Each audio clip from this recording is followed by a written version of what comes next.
السلام عليكم، مرحبا بكم حبيباتي في القناة. نرحب بكم كاملين.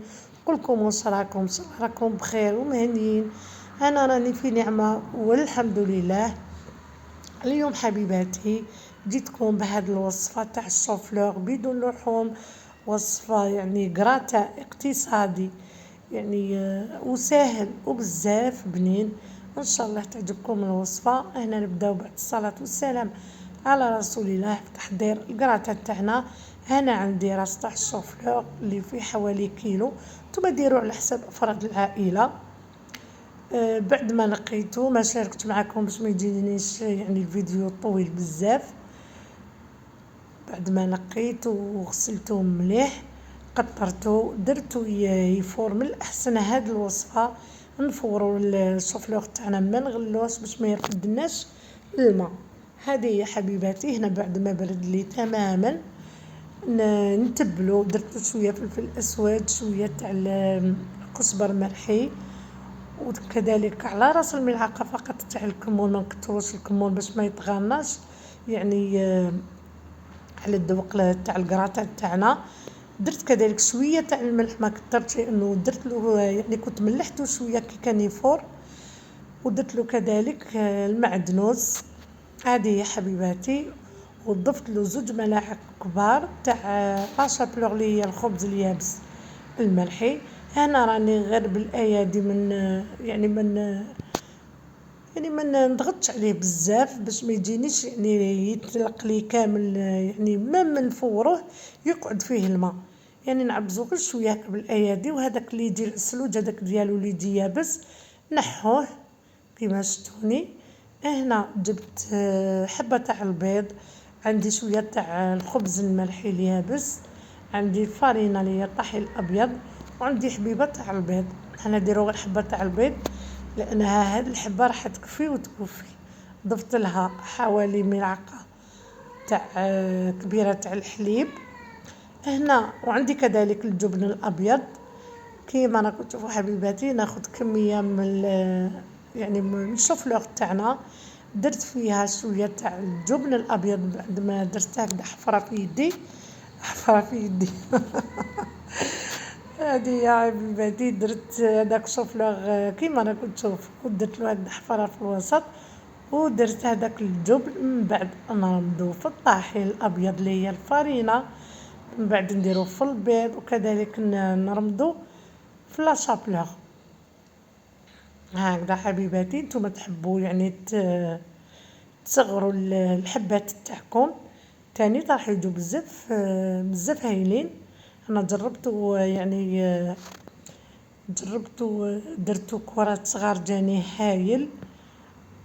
واليوم درتو معكم هكذا. درت هاد الكرات شويه كبار. انا بعد ما كملت كامل الكميه ديالي درت الزيت تسخن، نروح نقليهم هكذا على نار متوسطه.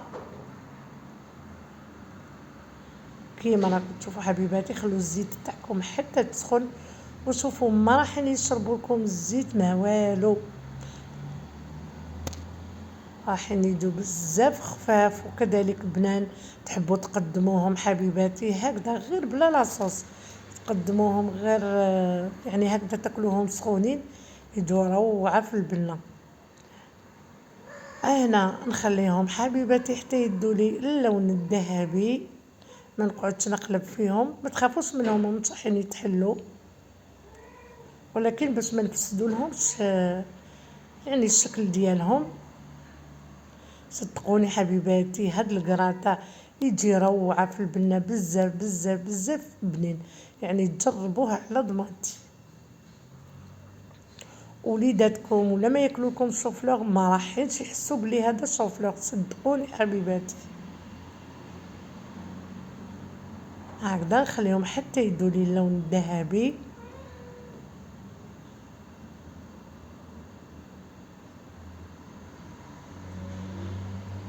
ونقول لكم حبيباتي ما تنساونيش في الجام، جمجموا لي حبيباتي. ربي يوضع لكم ان شاء الله البصمه تاعكم ان شاء الله في الجنه ان شاء الله.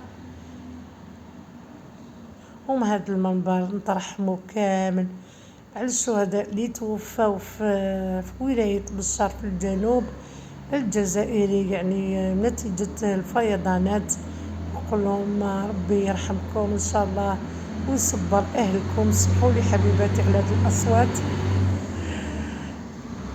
سمحوا لي.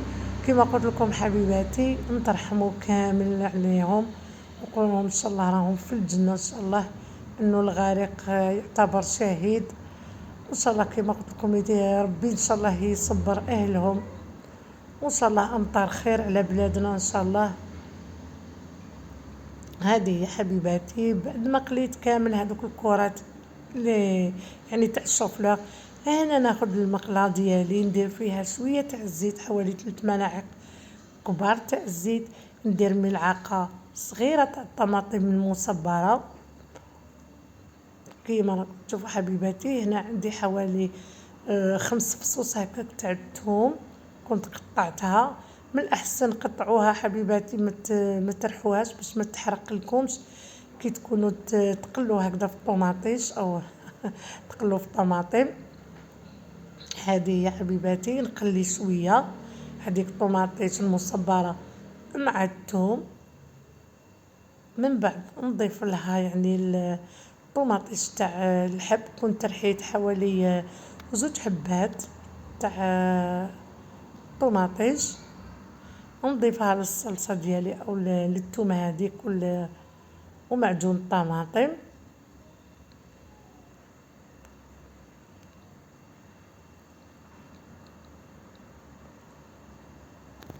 هكذا نقعد نقلي فيها. من بعد نضيف لها يعني نتبلها، ندير لها كيما درت التوابل اللي درتهم في الشوفلور راح نديرهم في لاصوص تاعي هكذا. وانتم ديروا اي توابل تحبوهم تقدروا ديروهم. انا درت غير فلفل الكحل اللي هو فلفل اسود، شويه تاع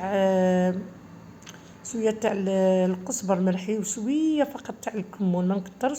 هنا درت واحد تاع ماجيكو اللي هو يعطي بنه بزاف هايله، ولا ديروا جامبو اللي عندكم. انا ما درت الملح يعني ذوقوا يعني وشوفوا الملح شحال. هنا حبيباتي راح ندير صلصه تاع الجبن. نحب انا هاد كيما ليكغاتا ما نحبش ندير لهم البيشاميل انه تجيني ثقيله في الكراتا. انا نحب ندير هذه صلصه تاع الجبن. عندي هنا 2 كيسان تاع الحليب، الكاس اللي يرفد 220 مليلتر. كيما شفتوا حبيباتي ضفت الطحين الابيض، درت حوالي 2 ملاعق كبار.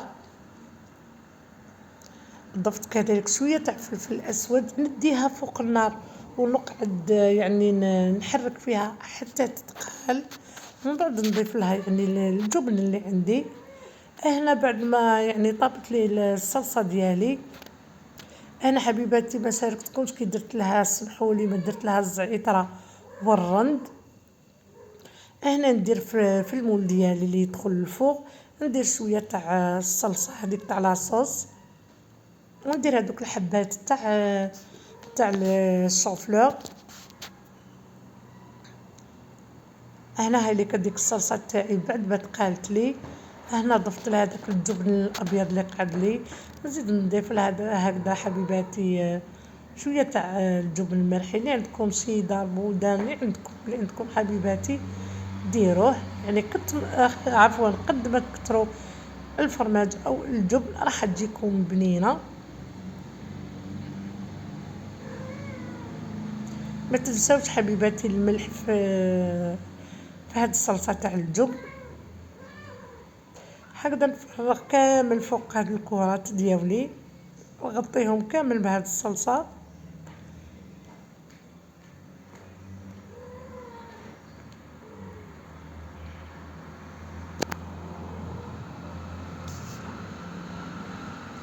جربوا حبيباتي بهاد الطريقه ورجعوا لي في التعليقات، على بالي راح يعجبكم. انا صراحه ولادي عجبهم.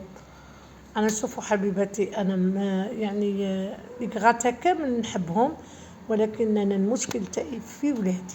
انا كي يعجب ولادي نعرف باللي يعني الوصفه راهي يعني حتعجب كامل اللي جربوها.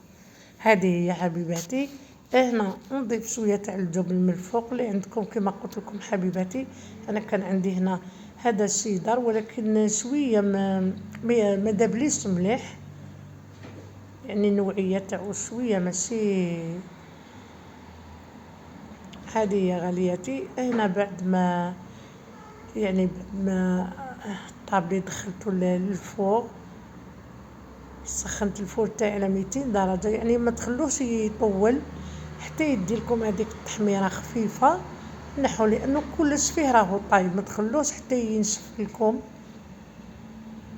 نخلي غير هذاك الجبن يذوب يدي تحميره خفيفه ونخرجو. هنا درت له شويه تاع المعدنوس، زينوه بالمعدنوس. نعاود لك الكراطات تاعنا، شوفوا كيفاش يجي حبيباتي. ما تحسوش كامل راكو تاكلوه في السوفلور، صدقوني غالياتي. يجي بنين بهذيك الصلصه تاع لاصوص هذيك تاع الطماطم، وزيد هذيك الصلصه تاع الجبن، يجي روعه في البنه. ان شاء الله ان شاء الله يعجبكم. شهيتكم في الجنه غالياتي، ونقول لكم مع السلامه في وصفه واحده اخرى. تهلاو في روحكم. السلام عليكم.